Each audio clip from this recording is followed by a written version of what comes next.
Did you get the thing? Yes, I got the thing. Feed the dog? Yes, I fed the dog. Did you download the episode? Yes, I downloaded the episode. What's up with the questions? Can we just go, please?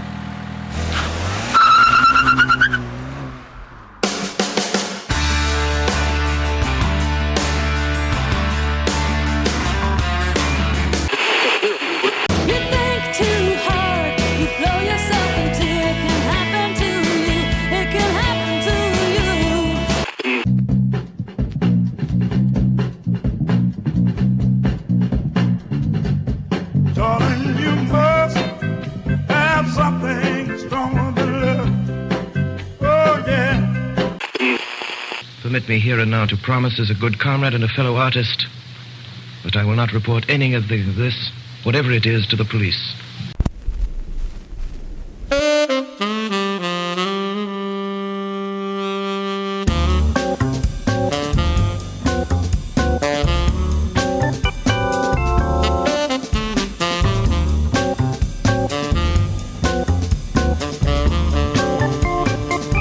Welcome to Abandoned Albums, the documentary podcast. Each week, our intrepid group of researchers and archivists sift through the album crates of the world, finding those records that may have been lost over time. Our team also seeks out up-and-coming artists with work we feel you should know about. When we're lucky enough, the artists swing by Thunderlove Studio to chat with our hosts Keith R. Higgins and Jeff Calhoun about those albums and their careers as a whole.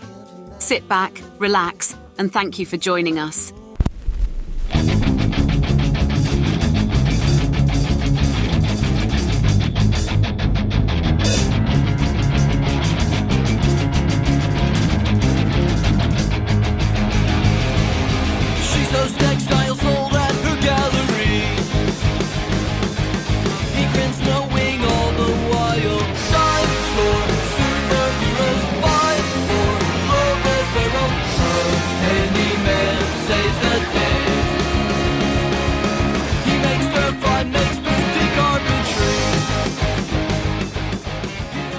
On this episode, Jeff and Keith welcome Dan Lord and Adam Guthrie from the band Salvo into Thunderlove Studio. This band rose from the ashes of the mid-90s favorite pop-punk, punk rock, just don't call them ska band Pain. That band released 4 albums before going on an indefinite hiatus as frontman Lord pursued a different calling. While Dan veered off the rock and roll highway, he never stopped writing songs. And after reconnecting with Adam, the two decided the new songs were best suited as Pain songs. However, since it wasn't the original lineup, the two decided to call the new band Salvo. These songs were recorded and released on the album Off the Charts in 2019. In August of 2022, Salvo released the album The Traveler and is getting ready to release an all-acoustic album of your favorite Pain songs. There is so much more to their story, so let's let the boys get to it. Here is Keith and Jeff chatting it up with Dan and Adam of Salvo. It's just the normal noises in here. Nice to meet you, Adam. Hey, Keith, how are you? Good, thank you. I'm good. Thanks for doing this, guys. I'm curious as to what we're doing. I'm sorry. I like this is the only music podcast you'll ever need. Yeah, well, that's the hope. That's all. Yeah. Yeah. So the title of the podcast is a little misleading. It's how we started with. Keith had a connection to somebody that was a sort of a desert island album for him. Yeah. And he was like, whatever happened to this? Like, where did this album go? And he kind of hunted the story down and did a great episode. And so now we're just looking for really any artist that we can lift up and celebrate the whole career. Wow. I do want to say one thing about the tagline, the only music podcast that matters. Nobody gets that reference. It's very disappointing to me. The Clash was marketed as the only band that matters. Oh my gosh. My father he worked at a bank and he came up with the slogan, Troy Bank and Trust, the only bank you'll ever need. And I got my friend that had a cold sore at the time to be the picture, the poster boy for it. He had a hard time for that year in college. It was great. What Dave isn't telling you. Well, he's kind of telling everybody now, isn't he? You know? Yeah.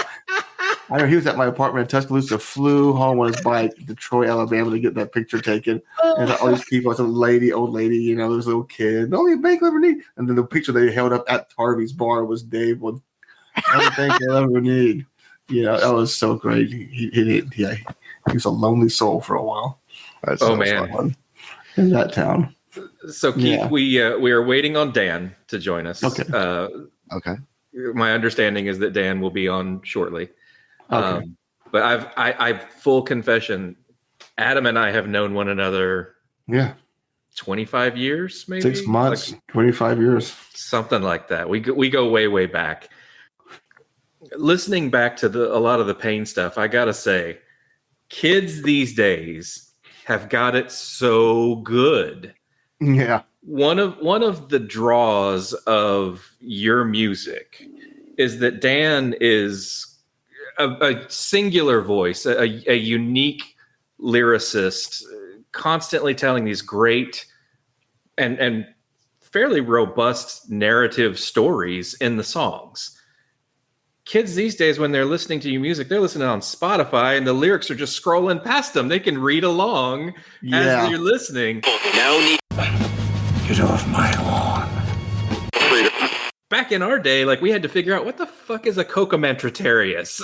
What is anything? I had to figure out a lot of stuff. That I learned a lot of words. My vocabulary increased, and now I put them in all the wrong places now. Yeah, and there's a lot of words in our songs too, and it's fighting with a marshal in the horn section. So to be able to read this stuff, I'm still amazed by the stuff we do now. I'm going, oh, so it's not about.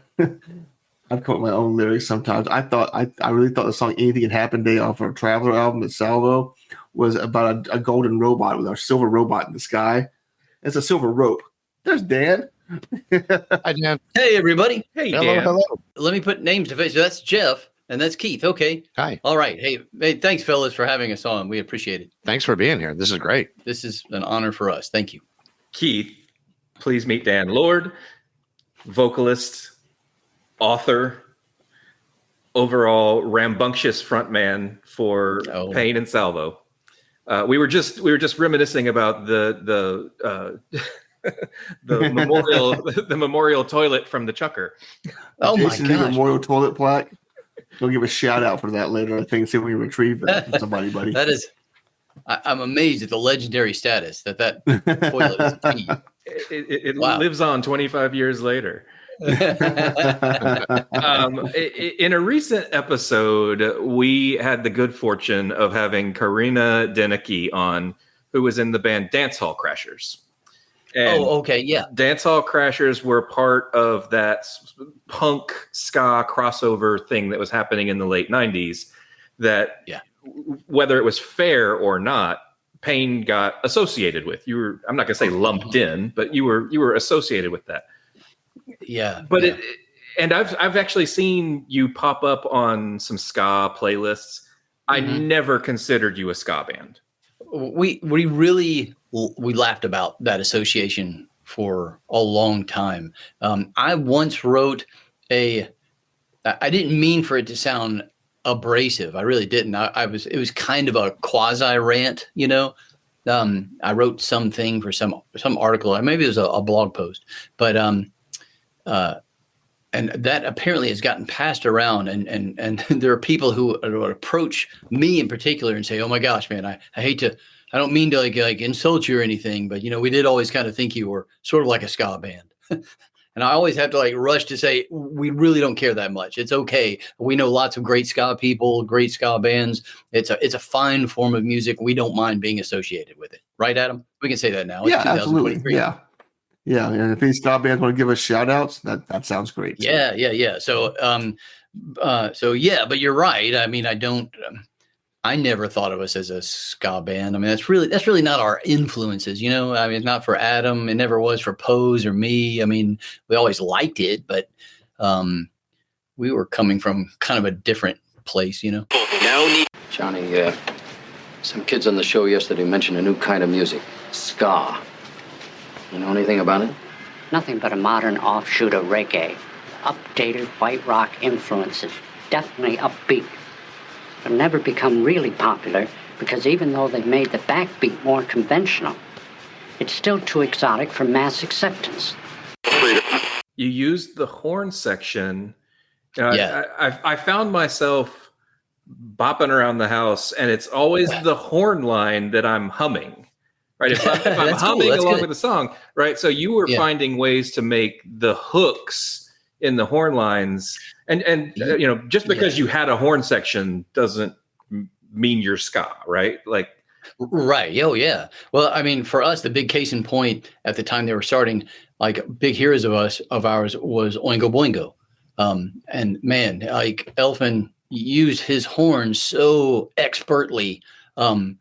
And it just sounded cool. It never sounded ska-like, even though he could have songs like "Who Do You Want to Be Today" by Oingo Boingo. You know that song? It's such a great anthem song, and that could easily be classified somewhere within the world of ska. But we never thought of it that way. It was just this cool, driving, horn-driven song. Yeah.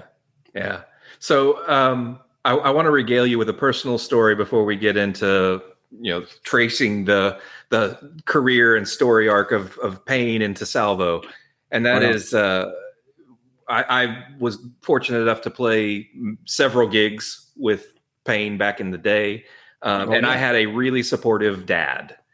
And my father grew to love your band so much. And will that's cool. Never forget getting a call from him on the road. He and I both, we worked at the same company. We traveled a lot together. He calls me from New York. He says, I'm in a record store here in New York City.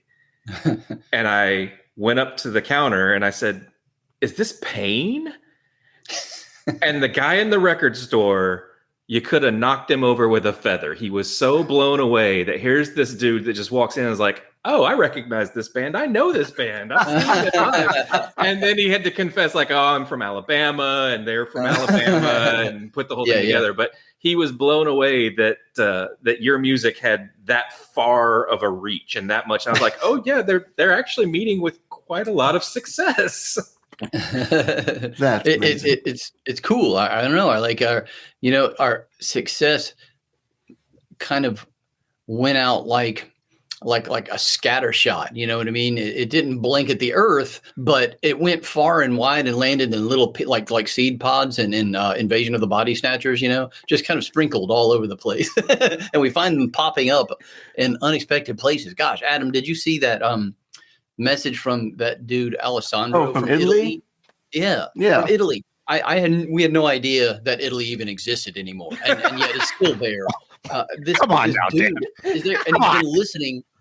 He's been listening to us for decades. He has a Payne coffee mug when Dan's drawing. Just a really super great guy, and he just contacted us. He himself is a musician, and he wanted to use One-Legged Girl, like little pieces of it, kind of do an homage to it in a song he's working on. And of course, we said yes because that's awesome. I want you to rest well, and a month from now, this Hollywood big shot's gonna give you what you want.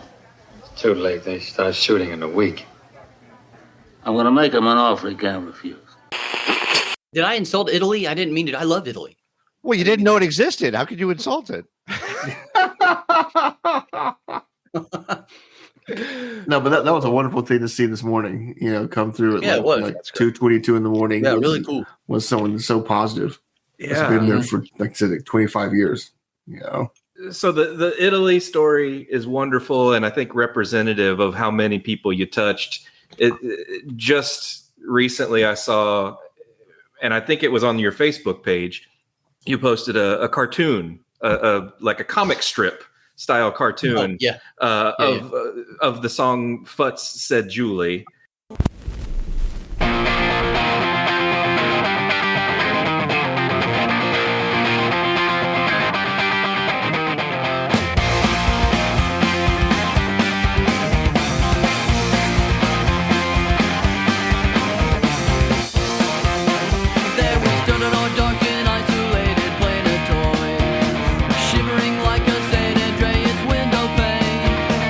Suddenly looking up and seeing for the first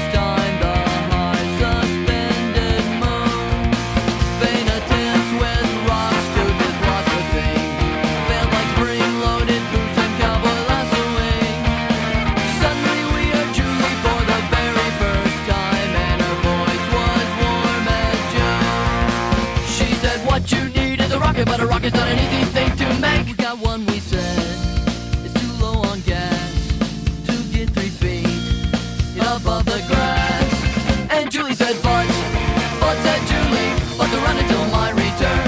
The definition of but was something we had yet to learn. But we tried to do it anyway, 'cause Julie will do anything you say.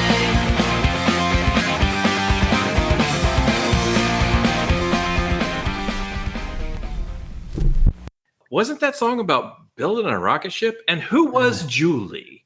So I now have this ongoing conversation with my wife, and you can settle this for us. Cool.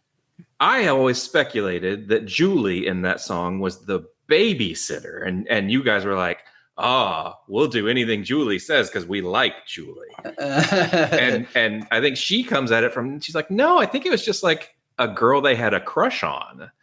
So who is Julie? We have had babysitters in our songs before, haven't we, Dan? Yeah, but that's not her. That's not. This is a different one. Different one. The gosh, I was going to make a vile joke about how she's really like a prostitute or something, but I'm not going to do that. I retract all that, and instead, the truth is actually not far off from both of those. I mean, either way, it was somebody that we were very fond of. Actually, someone who helped us when Payne was first trying to branch out into the West Coast more. She was just this fantastic person who helped us book some shows, right? And the thing is, it was more than just she functioned as a booking agent. I mean, she didn't have to. She wasn't making bags of money off of it. She threw open the doors of her house to us to let the band stay there. She was just this incredibly generous person. Matter of fact, recently Adam tried to get in touch with her when we went out to that most recent West Coast tour to try and get her to we just wanted to see her again. And she couldn't make it. She had to go to a wedding or something. But anyway, the point is she's just this wonderful person. And so, and I thought, my gosh, not only is she a wonderful person, but Payne has this following of people who are just the best fans on earth. They're just all super supportive and generous. They do so much for us. They kind of like pick us up and move us on down the road, you know? They're so cool. And so I thought Julie could be kind of emblematic of all our fans. We just wanted to do a song that was an homage to all of these wonderful people who support us. That's really what it's all about. Does that make sense? Yes, it's awesome. When we contacted Julie recently, when we did our Salvo acoustic out west, Julie said she couldn't make it to the performance where she was, but she did find 3 other places for us to play. Yeah, God, right, exactly. 30 years, you know, yeah. You know, because if it had just been up to Adam and I, we would have ended up in the ocean. Yeah, exactly. Looking for a guarantee. So we would just rely on all these people, and they just, I don't know. I wish I could be as nice as people like Julie, but I'm not. So she would never make a derogatory joke about an entire nation of Italy. I don't even know the woman, and I could probably get on board with that. Yeah. Right. So Dan, I was kind of bemoaning before you jumped on. Kids these days, I say with a raised fist towards the sky. Listen, old man, you don't want to fuck with me. Did you hear me? I said get off my lawn now. Are you fucking crazy? Go back in the house. Yeah, I blow a hole in your face and then I go in the house and I sleep like a baby. You can count on that. If I'm on Spotify or some of these other Apple Music, any of these, the lyrics are just scrolling past me as I listen along. Isn't that nice? Where back in the day, we're like, "Oh, I hope there's some liner notes for the new Payne album because otherwise, we're gonna have to figure it out." And I'm sure many fans have had wild debates because you are a what's the word? Verbose. That's the word. That's the word. Yeah, I got it right. You're a prolific lyricist. You write a lot of words in the songs and tell big stories. Yeah, maybe too many. I've been told that. Have just you? Too many words. That's disappointing to hear. I've told myself that many times.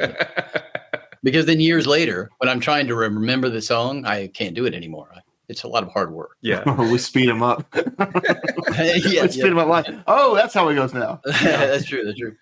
Well, yeah, Adam and I are still kind of when we're considering like a new Salvo EP or LP or something. We get all excited talking about the liner notes.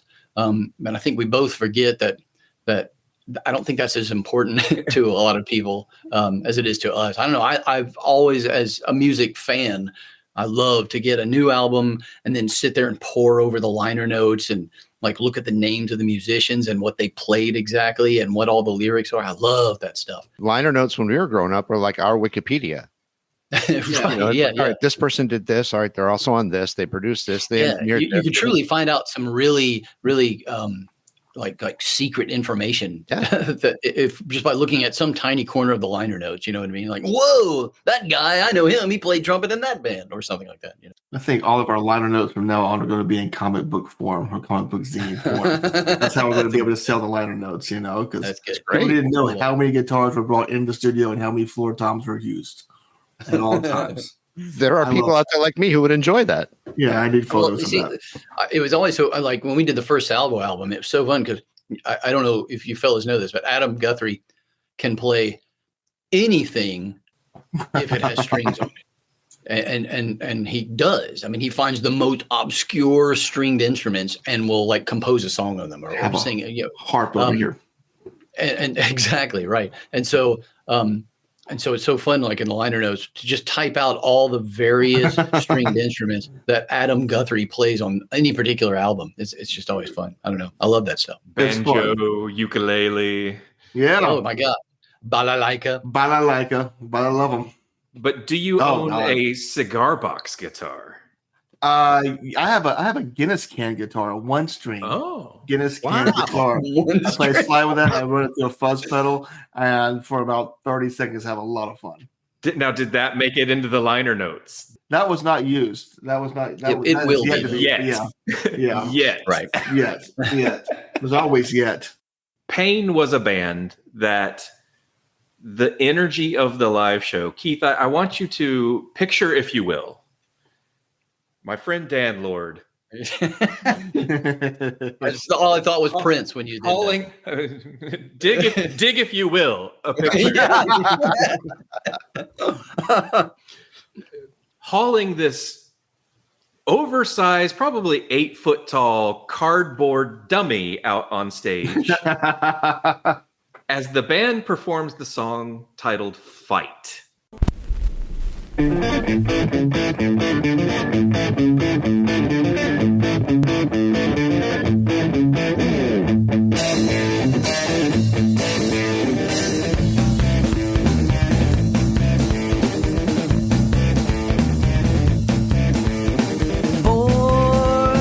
Drinking my beer on the floor, surrounded by people I mostly abhor, wanting more. And so the night goes, a lot of beer flows. What can a guy do to make it right? And then abruptly, my pair of eyes see a pair of guys get into a fight. Funny how blankets break the ice and make the whole night better. Everybody loves to fight. Everybody loves to fight.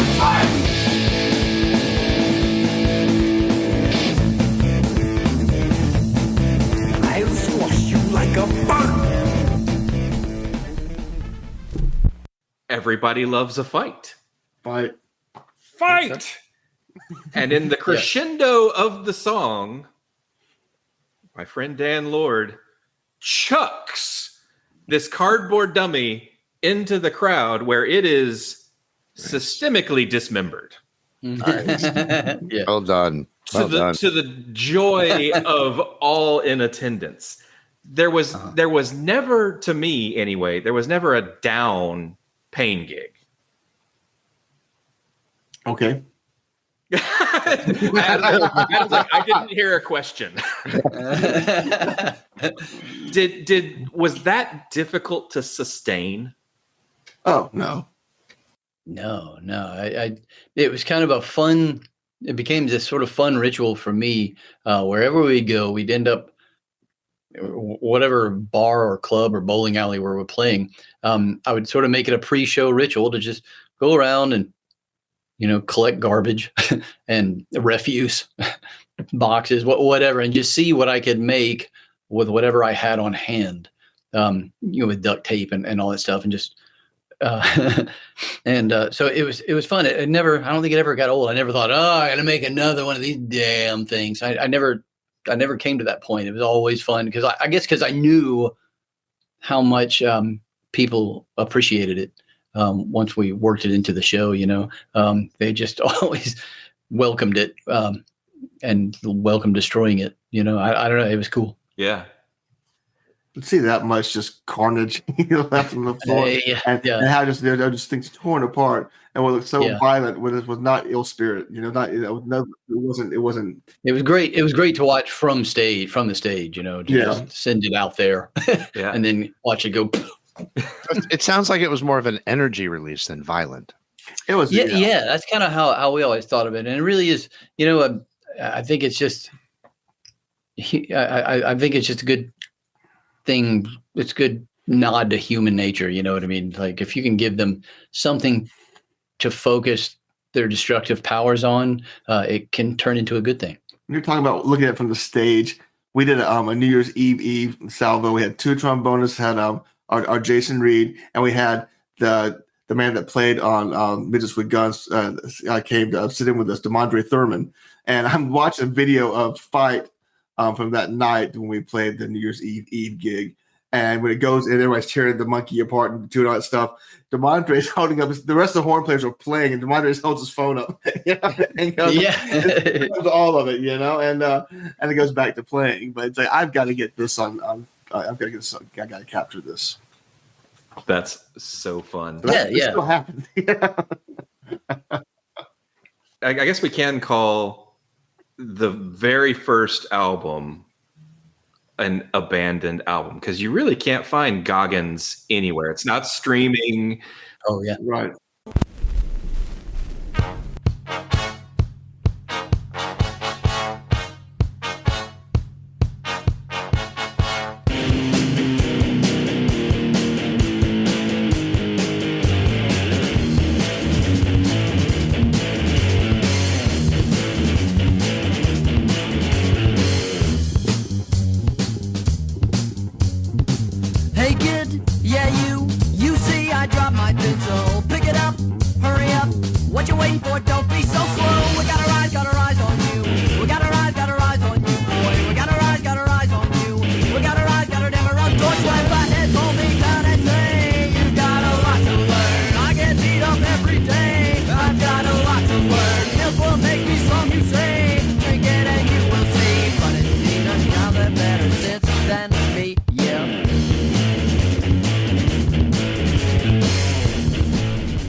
And speaking of reading the liner notes and discovering nuggets, I remember reading the liner notes of Goggins and thinking, they recorded this with the same dude that records Man or Astro Man. That's so cool.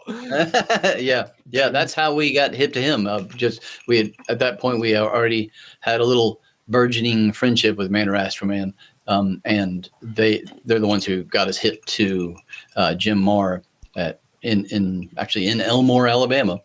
Zero Return Studios, and gosh, we went on to form a lasting friendship with that guy too. He's fantastic, great guy. And just he really helped us. He helped me personally, really. I mean, I cut my teeth on the world of recording and mixing at his studio, and it was not much to look at. It was kind of like this ramshackle place way out in Elmore by some railroad tracks, but man, it was cool. It was a great experience. I mean, right, Adam? Oh yeah. No, I mean, for me, imagine I loving so much your band and hating your guitar player's guitar tone so much that he gives the guitar player a free amplifier. No. I mean, for all practical purposes, it was, for what I paid for. I mean, Jim was like, I hate what your sound for 3 albums. Use this, and he was right. And it's right there in the corner of my room right now. I still use that. So yeah, I owe Jim big. He was the one. Well, we could talk about him all day. Well, we should talk about him all day. There's so much good stuff. One of the guys that said, "What's that fader for?" Right, Dan's like, "What's on that fader right there?" Well, there's an instrument. Well, why can't I hear it? well, if it's not being heard, it should be used or make it be heard or something like that. Wow, that went nowhere. I'm sorry. Wow, that's going to be some wisdom from Jim Moore, and I totally blew it. Yeah, no. Yeah. Point is, get everything in the mix and get it well placed. I want to know how you got involved with Cartoon Network. Let's talk about Jabberjaw. I remember that as a cartoon as a kid. Oh, that's there a good you idea. go. That's a great Yeah. Yeah. And it was right at the height of Jaws, I think. This is Yeah. You know, like Scooby-Doo had been on this big popular run for years. I mean, that was like Saturday morning fodder, right? And so Scooby-Doo was popular. And then I think at some point then, you're right, after Jaws, they just tried to marry those two cultural phenomenons, you know, Jaws and Scooby-Doo. And so the world now suddenly had this shark detective that spoke like Moe of the Three Stooges. And Me and my friends get no respect. What does Scooby do that we neglect? We be putting all our foes in check, but me and my friends get no respect. So what? Who cares? We're doing it how we like. I'm singing into my mic, a special underwater mic. Who's gonna save the world? Who's gonna save the days? We may have crackers stealing Ereals with you today. Who's gonna talk like girlies and Shirley isn't here? Who's gonna chase down villains and then turn around and run into you? You know who I'm talking about. He's fat and short on brains and I do not need trouble. It might not be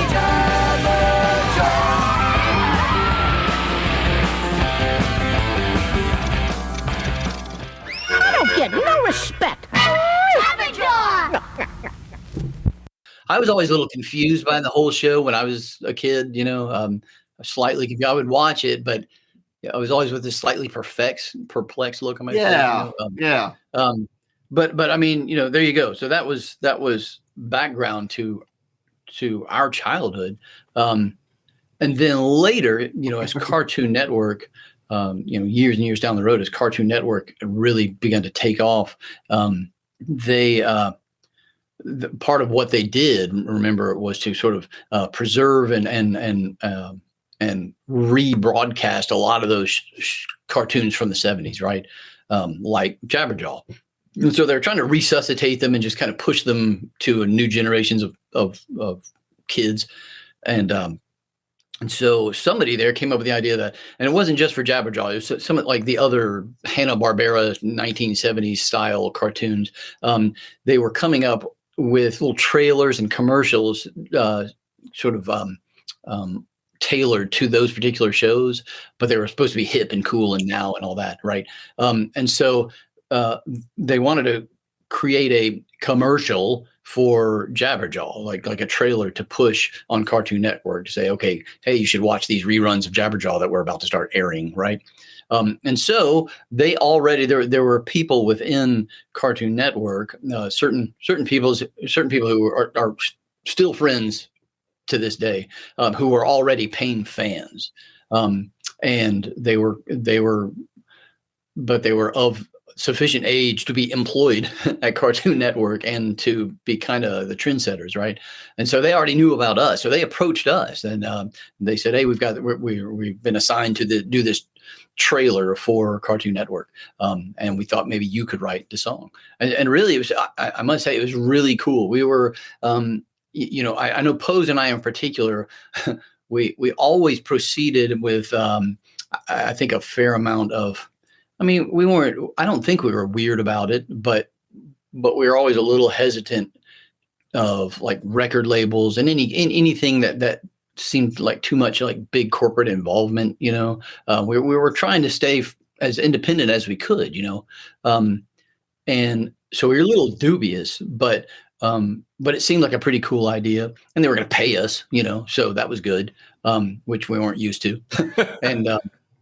And so they approached us with this idea, and it sounded cool. And so, frankly, I went home.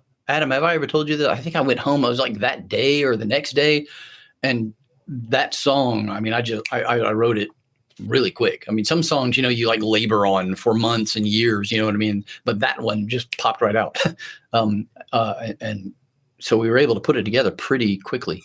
What am I forgetting, Adam? Is that right? We recorded it with Jim Marr at Zero Return Studios in Elmore, Alabama. Yeah. I think we should give a shout out to Steve. Hey, tell him the Fader story. The Fader story? Oh, it gets even better. So this one time. That's what I can answer. He's gonna end up squirting water out his nose or something. No, but I thought and animal crackers. I thought you wrote 2 songs for that. I thought you wrote another one that said, "Oh, that sounds," and you end up becoming White Recluse with different lyrics at one point. Gosh, did I? I forgot about that. You mentioned something about Boris and Natasha and the moose and squirrel or something like that. Now this might be part of the Fader story too, as far as what I remember. But yeah, we were that, and they did the thing. They tried to make Jabberjaw and Curly look cool with a good nose ring and a goatee on a shark. And right. We did. None of us had. And all the little teen detectives who are part of the team, like the equivalent of Shaggy and Velma and all that, it's like the Jabberjaw equivalent. The Neptunes. Yeah, made them look real hip and cool. And they had a band though. They had a band on the show, Jabberjaw. Yeah. So when they animated it, they made us, the band. We were our licenses with the Jabberjaw Neptune band and stuff like that. And yeah. And we continue our theme of having bands on the podcast who have been animated into television shows. Really? Oh, fun. Yeah. Here's so one. That was probably like way more information than you wanted on that. This is apropos of nothing, but I don't. Anyone think Hong Kong Phooey could ever make a comeback? Do you guys remember? That was I loved Hong Kong. That was a good one. And even though I kind of take a jab at Captain Caveman in Jabberjaw, I like Captain Caveman too. The best. Yeah, right. It was so good. Captain Caveman. And he had like the club that would like launch him. It's very Thor. Yeah. Yeah, it was. Get off my wavelength, Guthrie. It's wild. That song. That song. We were done, and people. We just got back from a tour where the people that we toured with that helped us put the tour together. Like we were 9. They told us they were 9 and 10 years old when that song was aired. So that's a whole new generation of people that we were fairly unaware that they found us through Jabberjaw years later. Yeah, we wouldn't have guessed that then. When we did it then, it was like, well, this is a cool little side thing, and we'll just crank out a song and and then move on to doing more important things. Now it's maybe we should learn Jabberjaw, guys.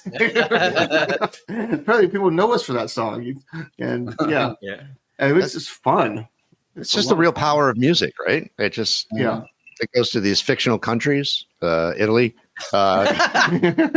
Right. And it's funny to think back now where the moments of our childhood that you capture in song, like talking about Aladdin's Castle arcade, right? And going just feeding quarters into Aladdin's Castle and Bottle Rocket Wars, right? Like, I wonder if kids have Bottle Rocket Wars nowadays. They are missing out. They're totally they are missing out. I think you're right. They're missing out because that was that was awesome. That was a really cool thing to do with your time. It really was. Man, that's so dangerous. So wildly dangerous. So dangerous. So totally inappropriate. I can't recommend it highly enough. I had a bottle rocket war on a golf course once, and when they ran out of bottle rockets, they started throwing golf balls at night. Driving. So if you're going to be in a golf, if you think it's a good idea to play a bottle war on a golf course to get back at people, don't do it in a driving range. Your friends will turn on you real quick. Or you'll discover who your real friends are. Yeah, none of them. Yeah. Yeah, look at Richie Rich on the golf course. Bam! Yeah.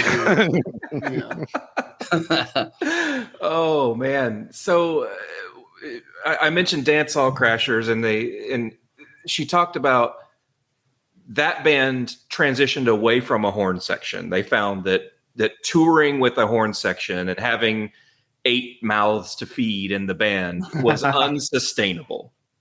And so they eventually went guitar, bass, vocal. and slimmed the band down to a 5-piece. Yeah. Did having 8-9 people in your entourage become too difficult to bear? No.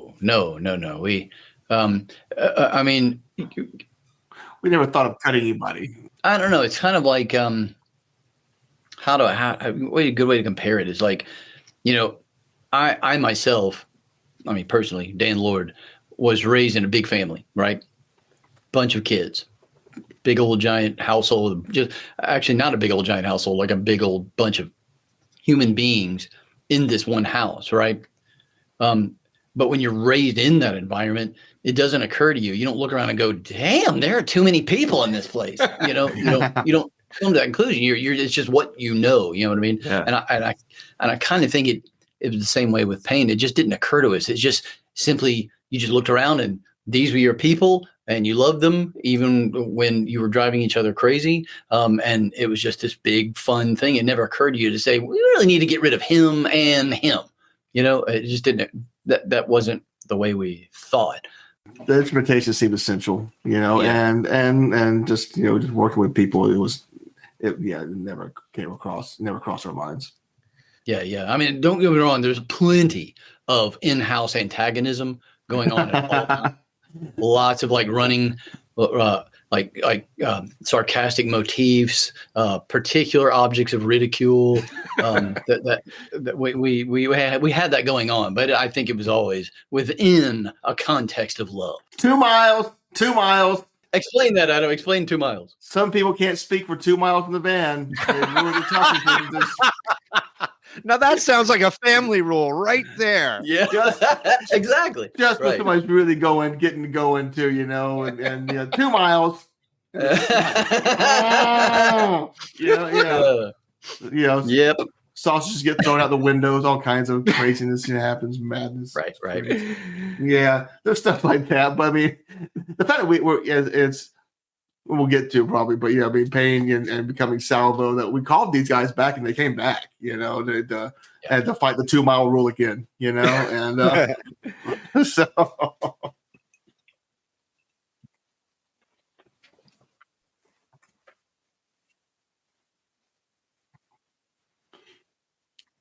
But I remember in your hometown of Tuscaloosa, Alabama, when Pain called it quits, the rumors as to why it was were fucking wild. Right? Dan has decided to leave society altogether and join this priesthood and become a monk. Was maybe the wildest one. Well, that's the one that's true. I had kids in Mississippi.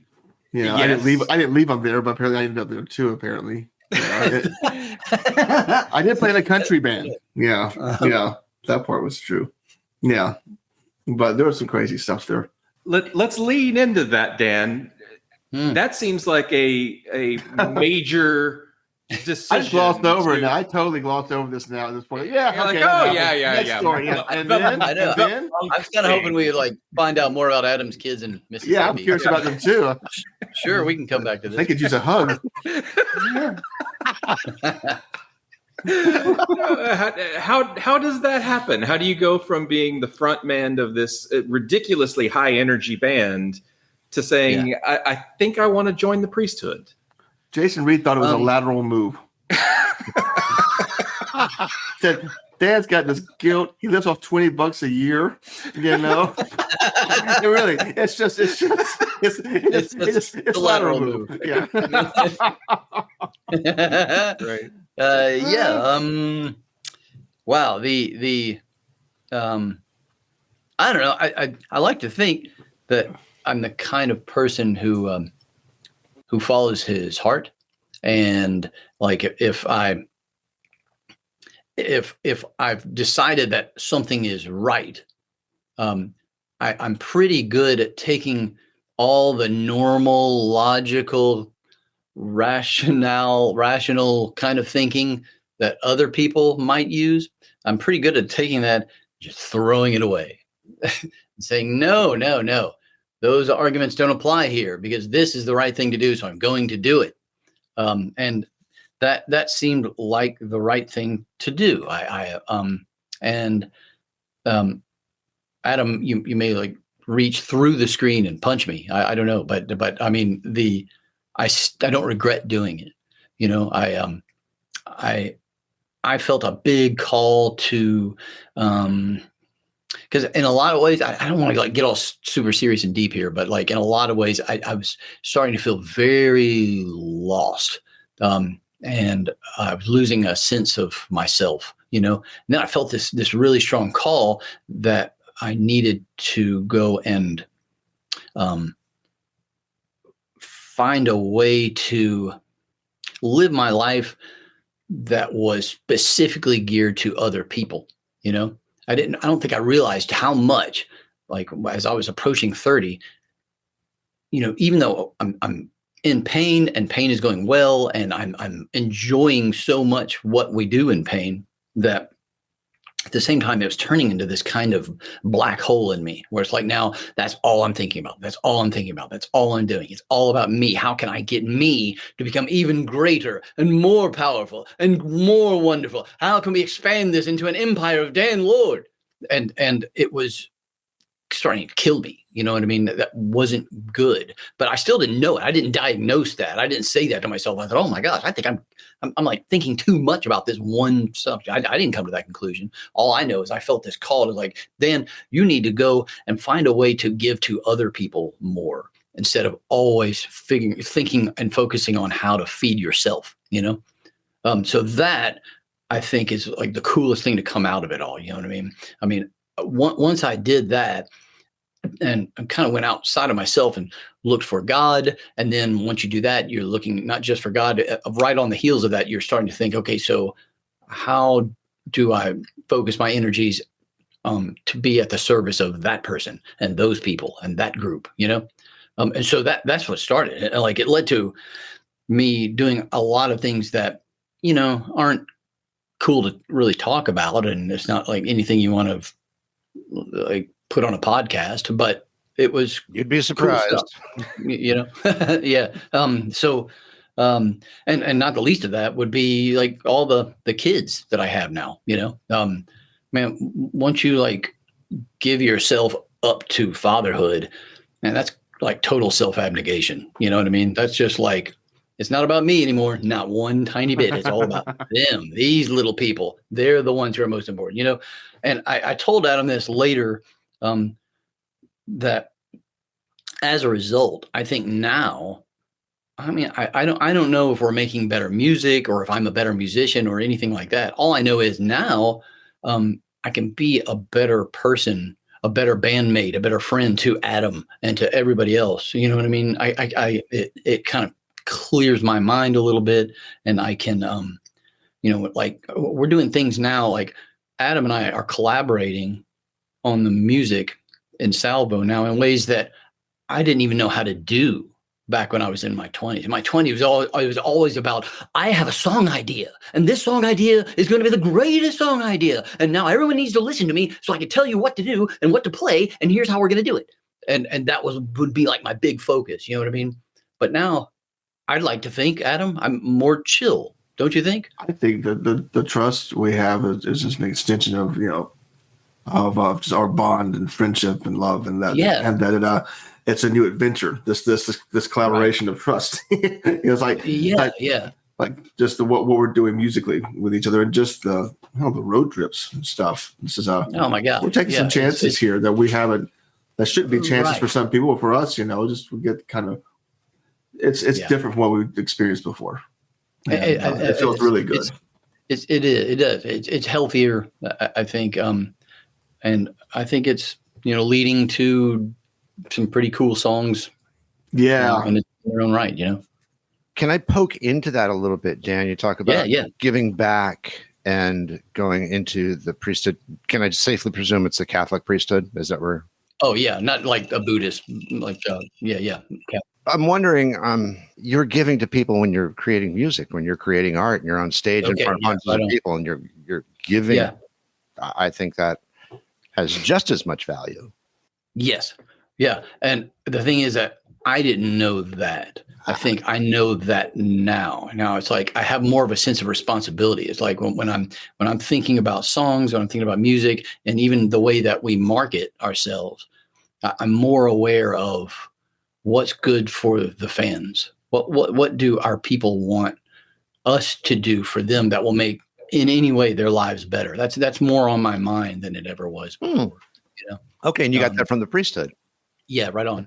I mean, and again, I mean, I didn't become a priest, but I explored it and I went down that avenue, you know, and that just that journey helped me a lot, you know.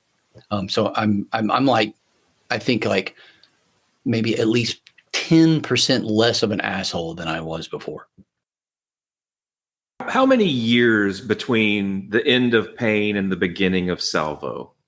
18 years. Wow. 18 years. Now, Dan, in those 18 years, you tried your hand at authorship. You've published several books. Yeah. Is the first one a trilogy? Trilogy. Yeah. The very first one, a publishing house contacted me and they wanted me to write a book about joy, about what joy as a Christian means, you know. And I thought it was really cool. It was my chance to try and take a shot at being Thomas Merton, you know. And I even found myself kind of emulating him a little bit, to tell you the truth, when I was writing. And that was a good book to write. But it's a little bit niche, you know. I don't know how approachable it is for everybody. I tried to make it approachable, but anyway, after that, I'd had this idea for this sort of fantasy thriller trilogy story in mind. And so I just, like, whatever momentum I gained with that first book, I threw that all away because I really wanted to do these three books. And I'm so glad I did. I like those books a lot. Look, let's just get something straight here. The reason he got locked in a slam in the first place was for sticking up a gas station to cover you guys. That's right. So I don't want to hear any more of this small change shit. We're putting the band back together. You can make that live, breathe, and jump again. Murph and the Magic Tones? We're on a mission from God. So what, over those 18 years, who made the first phone call? Where did the seed for Salvo come? We've kept in touch, and we've worked on other stuff before, and we kept in touch through these years. But it was, you know, here and there, and I was about done with music and a lot of things, and then Dan called me and said, and I don't know who called who first and all this stuff, but I know I got a phone call that was we just kind of picked back up as we always have. Mm-hmm. And it said, I have these songs and they sound like Pain songs. They don't sound like Dan Lord songs or Adam Guthrie songs or anybody else. They sound like Pain songs. And I think we should do this again. And I said, okay, sure. Started calling everybody after that. Everybody's like, who do we know? So let's call, you know, it's like, it was, I'm not going to make a Blues Brothers reference, but it was on the lines of who have we played with and who do I know? And let's go make a record. And Dan had these wonderful songs. And then and then we started collaborating right pretty much immediately around that time. And right. And that happened in 2018. And it was so fun because going back to Man or Astro Man, because, you know, the idea of having a Pain reunion or something was never going to happen. And I don't talk to those guys very often. And then I text the drummer for Man or Astro Man, said, hey, would you be interested in hosting us for a show? And he answered right back immediately. Yes. And then I thought we'd do one show, and just one show. We want to put out this album, you know, and like, do a show, you know, and and that's a different question. But you started back collaborating in 2018. Off the Charts was published in 2019, so right. It seemed like it happened pretty quick then. It did. Yeah, well, that's what Adam was saying, that like when we first started talking, I know for me, live performances weren't as much on my mind. It was more like, Adam, man, I've got all these songs. I know for me, I've got all these songs in mind, and they just need to be out there. It's not right to just, keep them. We just wanted to get them out there. So mainly, we were talking about what we wanted to do to record them. So that was the first thing. So I think that's why you get that first album pretty quick. On the heels of our reunion. And we've always made records, so. Yeah. 18 years have passed since you've been in a band. How appropriate that one of the best songs on that album, in my opinion, is Anthem for the Middle-Aged Man. Thanks. That was the second song he sent me, and I just welled up with tears and laughter. Yeah. Man, this couldn't be any more true.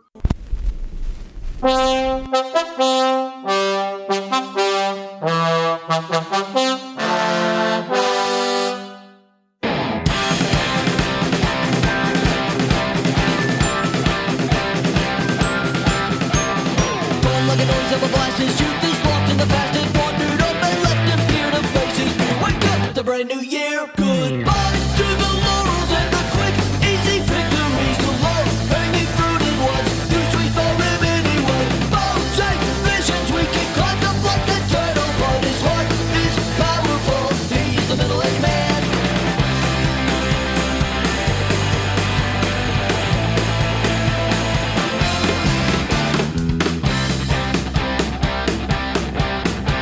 Dependent for all the here is strong enough to lift your spirit, man. I'm room and tighten your screws and open up your champagne. Thunder rolls and mortality makes him pause and a little more gray, but he has courage to lead children through the metaphorical hurricane. Life hurts now in ways it never did before. Back with heat and vitality work romantically involved. There's still a big love left for the mercy of the loser, but his heart is powerful. He's the middle-aged man.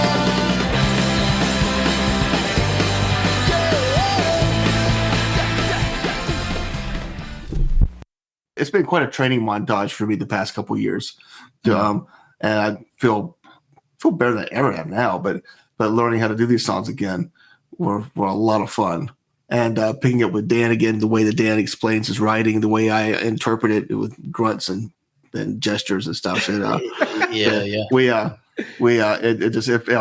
it felt so right. It still does. I want to know where the name came from. I want to steal a question out of Keith's playbook. Why Salvo? It's a musical blast of cheer. That's not why, though. That's just how I define it. Because Dan asked me, and if it wasn't pain, what would it be? Well, you used the word Salvo one time. Let's call it that. Okay, I guess that's it. Is that how it goes? Yeah, I don't know. I personally, I like the word. I like, the explosion connotation that it has. It also kind of sounds a little bit Catholic-y to me. That's on a personal note. Musical blast of cheer. Musical blast of cheer. And, I think if I say it enough times, it'll be subliminal and people will understand what it is. Yeah, right on. And I don't know. We knew that. Well, obviously, what came up with was between us and the other people in the band too was like, well, why don't we just say pain? Why can't we just be pain? That's kind of the obvious question. Why not just continue being pain? And we decided pretty quickly, since we knew that Pose was not going to be joining us, that it wouldn't be right to call it pain. Pose was a founding member, and it just didn't seem like it just didn't seem right. So we needed a name, and They Might Be Giants was taken. So Salvo is what we went with. The band formerly known as Pain. But what I thought of it was, when I think of pain, you think of like a salve you put on a pain. Right. That's where I went in my head. Good on that. Right. Yes, that too. Actually, that's exactly what one of the 3 or 4 things that I had in my mind. So, can we keep this going while I put some kids to bed? Sure. Yeah. So, Adam, can I ask you a question? During those 18 years when Dan was out, what were you doing in those 18 years? Well, working with different people. Okay. And I had played. I played on the side with a country jam band called Wayne Mills in Tuscaloosa, and I did that. So I went further down that path, trying to revise how I thought country music should sound, and I failed. And so it came. No, we went to showcases and stuff like that in Nashville. We toured, and then that ended in 2006, where I started playing with a friend, Heath Green, who's really he's calling me now actually. He's a cool like rock soul singer. Has a cool thing going, and did stuff with him. Then worked with Chris Porter at the Back Row Baptist, where I played lead electric ukulele in leather pants and a velvet jacket because that's what I chose to do. And long hair, yeah, I still had the pain hair, and I still look like Smurfette meets Robert Smith. And but honestly, I was just about done. I did my own thing called Adam. I still have a solo thing that I do, but with band called, everything felt right again, and it just I feel like I've aged. Talking about me. Yeah, just now. I mean, just now. Yeah, I was giving my discography and bibliography of what I have for 18 years and who I played with on my second day of summer vacation, on my third day of summer vacation, and right. And basically, I just haven't stopped talking since you left the room. And it was one question. Yeah, I don't remember. I don't think it was a question. So you said 18 years. Gotcha. Here I go. And being healthy in attitude and physically, that I could do this now, and really enjoy this, and not take. I don't know if I take it much for granted, but I don't know. Youth has a way of doing that. I think for me anyway. Just I don't know. I got to live with a lot more fear as I got older, and now I really accept things for what's happening as honestly as I can. Yeah, you do, man. You do. That's true. The Adam Guthrie solo album, the most recent one. All right. That is a great album. It's really, thanks, guys. really, really good. And I remember being taken by and I think I shared this with you. I was like, is that Rocket from the Crypt like notes that I'm hearing? Like it was just I remember that now. Way out of left field. I was like, damn, Adam is really reaching deep into like some inspiration here. It's very cool. Love Rocket from the Crypt. I remember that conversation now. Thanks, Jeff. Yeah. Man. Yeah, that plus Steve Earle songwriting, classes and stuff like that. Yeah. I think I speak for all of the fans of the band when I say how pleased we all are that it wasn't just a let's record off the charts and get it out there and publish it and play a gig. You've kept it up, and now we've got The Traveler. One thing that's happened, a really unexpected cool development, is in addition to the full band experience, which is very, very pain-like, Adam and I discovered how much we love playing our songs with just an acoustic version. So Adam on acoustic guitar and me singing, very, very few, almost no bells and whistles, maybe a stand-up bass played by Adrian Marmolejo. Let's give him a taste, Dan. Come on. No. Okay. And so that's been kind of a parallel development to the full band Salvo stuff.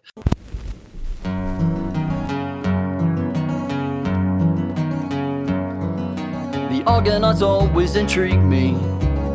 They typified every man, happy unless something popped up that wasn't part of the plan. But there'd been no prediction on plans from the start. So why did they go? Were they stupid and slow? They were so cocky and sure at the start of the show. But when the sails hung flat and the Argo just sat and the rocks came crashing and the water ran low, when Hercules split and Jason admitted that he didn't know where to go, he said, you can whine until your mouth dries up. You can hang your head and wonder why. You can die or you can stand upright and never go down again.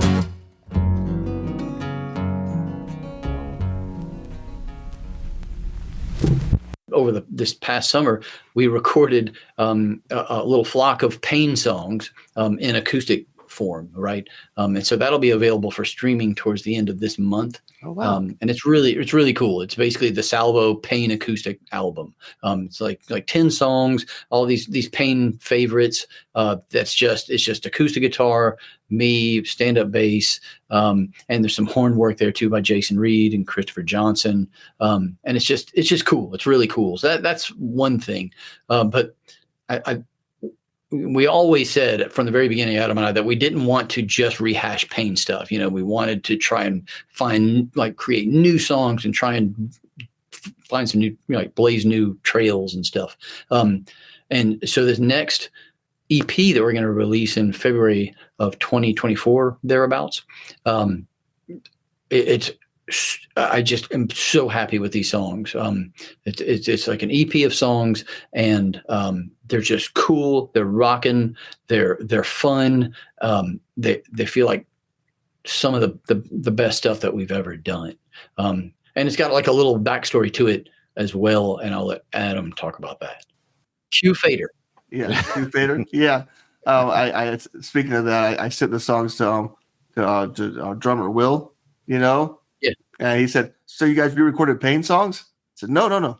These are new songs. Said, "Oh, it's like Pain songs." Oh, all right. Well, so not trying to rehash anything, but we found something that I think strikes a chord. It may strike a chord with our Pain fans and stuff. We had a drummer that was he was the Jabberjaw drummer. The drummer who drummed. I always want to say dram. Is dram past tense of drum? He drammed it up. Yeah. But he was the drummer on Jabberjaw. And he toured with us out west as well. And he's just one of the greatest dudes ever created by God. His name is Rusty Valentine. He eventually had to stop touring with us and move on to other things. But of course we never forgot him. And then this came up, and really Adam was like inspired by the universe to track down Rusty Valentine and have him be the drummer on this thing. And it was the absolute right thing to do, because man, it was cool. It was so cool to have that particular assortment of musicians together with Rusty Valentine. And somehow it turned into this like almost religious devotional project to Rusty Valentine. I mean, the name of the EP is Rusty Valentine, and it's got all this cool stuff on it that are references to Rusty Valentine. It's kind of weird, actually.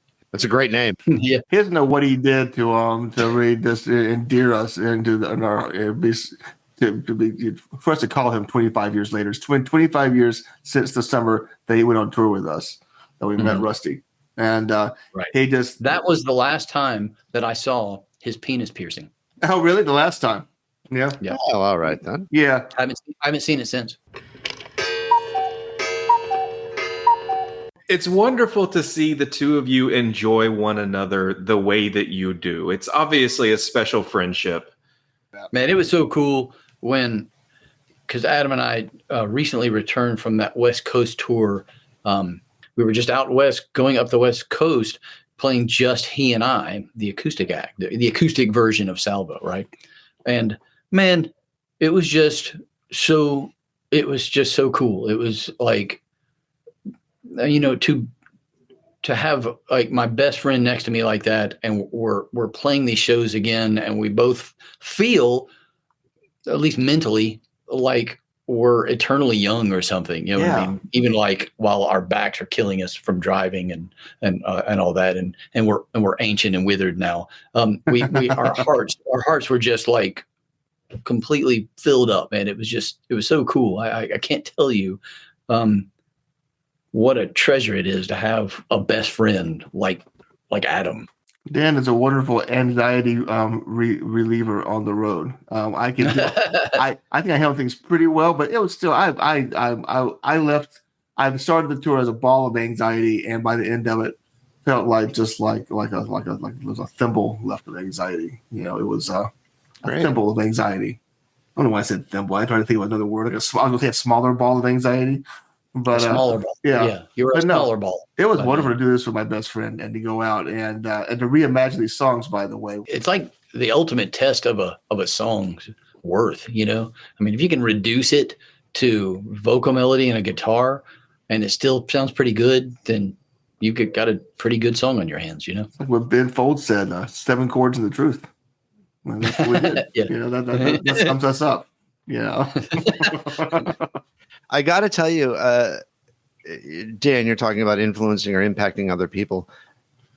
I'm not familiar with your entire catalog, but the infection and chemistry that I get from you guys just talking and the fun, it's coming through. I Good. Oh, cool. Yeah, Good. no, it really, really. And Jeff has seen me do enough of these things. I can't hide it. If I'm not interested, I'm not interested. You're a terrible faker. And it's had an impact on me just as the short time that we've spent together. It's been great. Hey, good, and I'm glad. Cool. So I guess that's the place where we sum it up, is to say you're not done. There's more music that you've recorded. Adam, it sounds like from some of our conversations, there's more music that is being written that will eventually be recorded. Yeah. Like there. Oh yes. This train is gathering steam. Oh yeah. Yeah. I'm afraid so.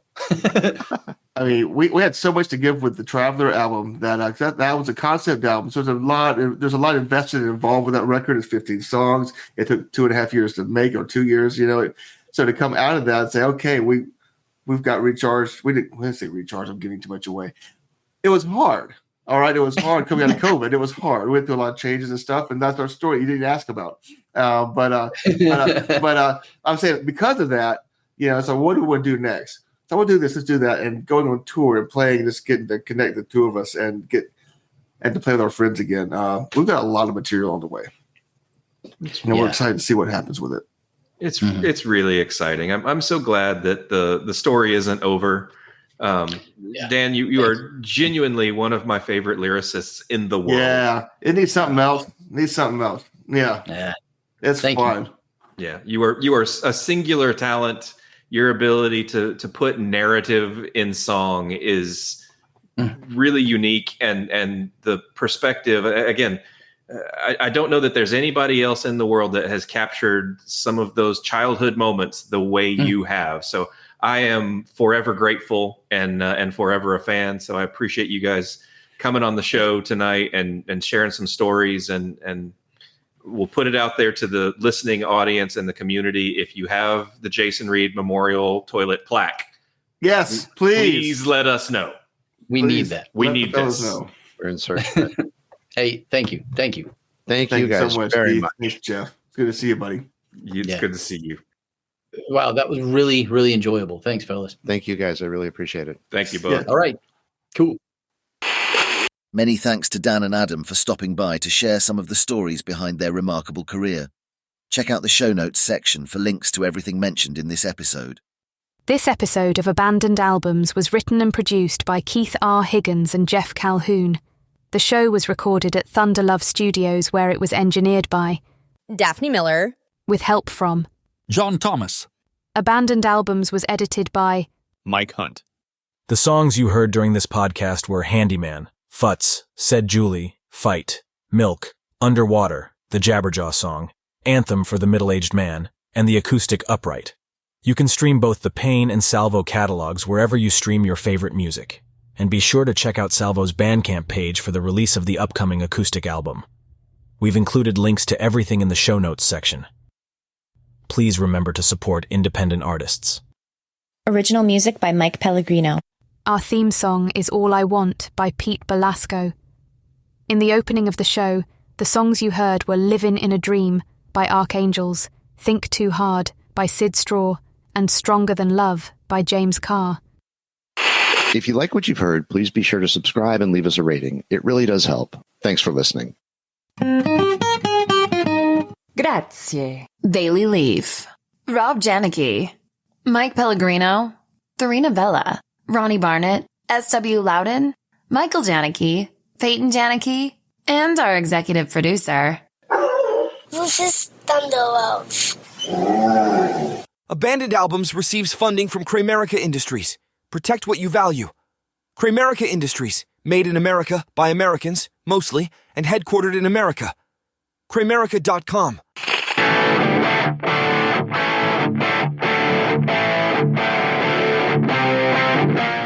now until we meet again next time, I remain as always obediently yours.